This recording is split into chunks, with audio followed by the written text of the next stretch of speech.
Assalamualaikum warahmatullahi wabarakatuh.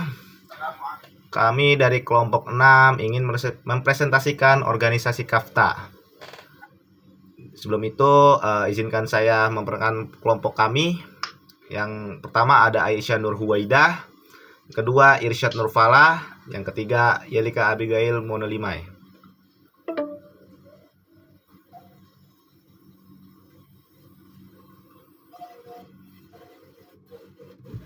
Kafta atau China ASEAN Trade Area merupakan perjanjian multilateral dengan tujuan mewujudkan kawasan perdagangan bebas antara China dengan negara-negara ASEAN.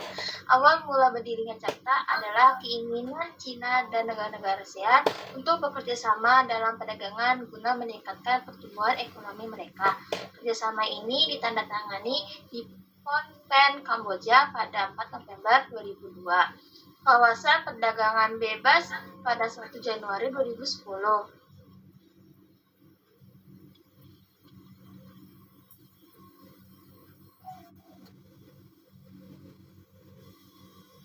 Anggota awal Kafta ada Indonesia, Malaysia, Singapura, Filipina, Thailand, dan Cina.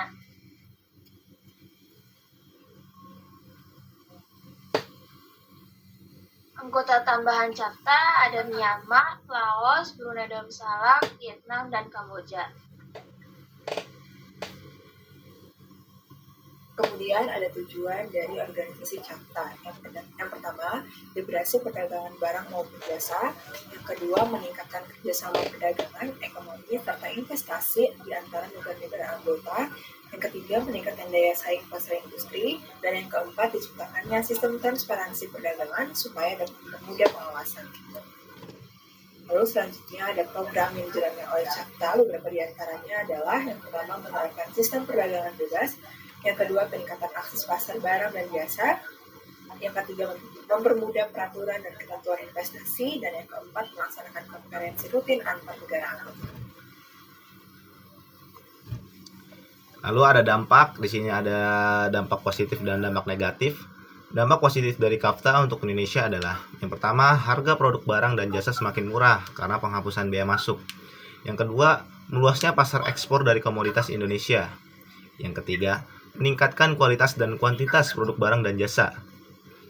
Dampak negatif dari Kafta untuk Indonesia adalah yang pertama, industri dalam negeri terancam eksistensinya. Yang kedua, munculnya ancaman imperialisme produk Cina di Indonesia.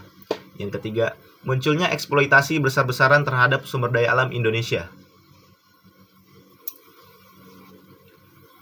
Sekian dari kami, kurang lebih mohon maaf. Terima kasih. Lanjut kita ke materi konflik India dan Pakistan.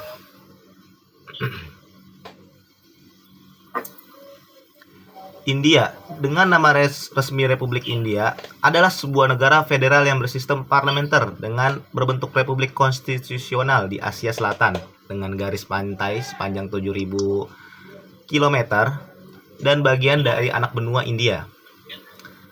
Pakistan, dengan nama resmi Republik Islam Pakistan, adalah sebuah negara di Asia Selatan. Negara ini memiliki garis pantai sepanjang 1046 km dengan Laut Arab dan Teluk Oman di sebelah selatan, berbatasan dengan Afghanistan dan Iran di sebelah barat, India di timur, dan Tiongkok di timur laut. Latar belakang konflik.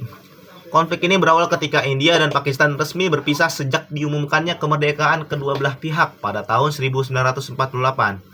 Pemisahan ini membawa dampak yang berkepanjangan, yaitu mengenai daerah perbatasan, terutama daerah Kashmir yang subur. Pada mulanya, Kashmir menginginkan menjadi negara merdeka, tidak memihak India dan Pakistan. Keadaan ini berubah ketika Pakistan mulai mengadakan invasi kepada Kashmir. Hal ini dilakukan karena keinginan Pakistan menguasai Kashmir yang subur dan ketergantungan pada sungai Indus yang mata airnya mengalir melalui Kashmir. Serangan yang dilancarkan oleh Pakistan membuat Kashmir meminta bantuan kepada India dan memproklamirkan daerah Kashmir menjadi bagian dari India.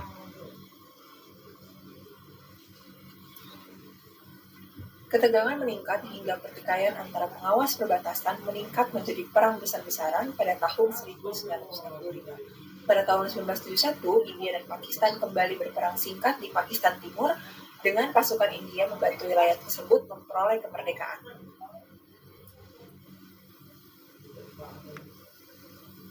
Usaha untuk berdamai. India dan Pakistan berusaha membuka era baru hubungan bilateral melalui Perjanjian Simla tahun 1972 yang menetapkan garis kendali atau LOC, yaitu garis kendali militer sementara yang membagi Kashmir menjadi dua wilayah administratif. Namun dalam beberapa dekade berikutnya, konflik tersebut mencapai dimensi baru ketika kedua negara mengembangkan senjata nuklir, sehingga meningkatkan resiko terjadinya konfrontasi. Perjanjian Simla adalah sebuah perjanjian damai antara negara India dan Pakistan yang ditandatangani pada 2 Juli 1972 di Simla, ibu kota negara bagian Himachal Pradesh di India. Sejarah perseteruan India dan Pakistan. Peristiwa yang terjadi serta waktu perseteruan India dan Pakistan dalam memperebutkan wilayah Kashmir.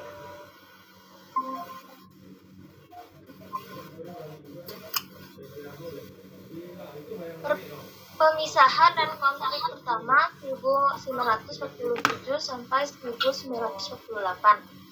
Pertumpahan darah terjadi setelah Kerajaan Inggris pada 1947 memberikan kemerdekaan kepada pembentukan dua wilayah India dan Pakistan. Sekitar 500.000 penduduk tewas karena konflik dua negara tak lama setelah memperoleh kemerdekaan, dengan jumlah yang sama dilaporkan mengungsi.